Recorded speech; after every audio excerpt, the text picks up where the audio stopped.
presented by Lovely Films Production.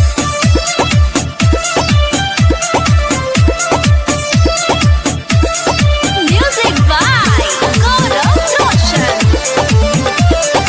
आप सुन रहे हैं अमित पटेल की आवाज में। घोरही से बानी रउआ ओही लाठी कल पिछावे पड़ल बानी लेके लोहा धिकल घोरही से बानी रउआ ओही लाठी कल पिछावे पड़ल बानी लेके लोहा धिकल तनी सा राखी ना सेंसर पिया सटाई ना सलेंसर पिया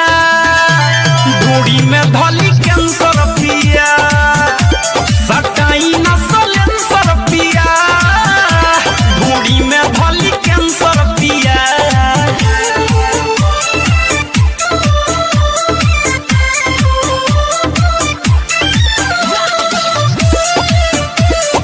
Presented by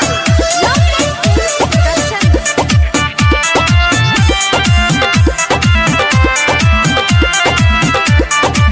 देखी के खेला फेला भइल बाबूधी छुई ना हो खोतावे दूता दूधी ए राजा देखी के फेला खेला भइल बाबूधी छुई ना हो खोतावे दूता दूधी नाचे दिमाग बनी डेंसर पिया सटाई ना सलेंसर पिया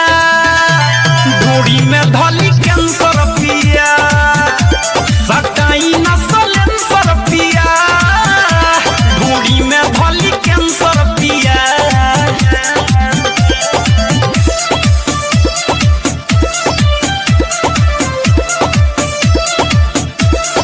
Music by Gaurav Roshan. आप सुन रहे हैं अमित पटेल की आवाज में। लोड ना सही सलेंसर बच्चा कर लागे मुई बम के दीवा कर अरे ना जिए देबो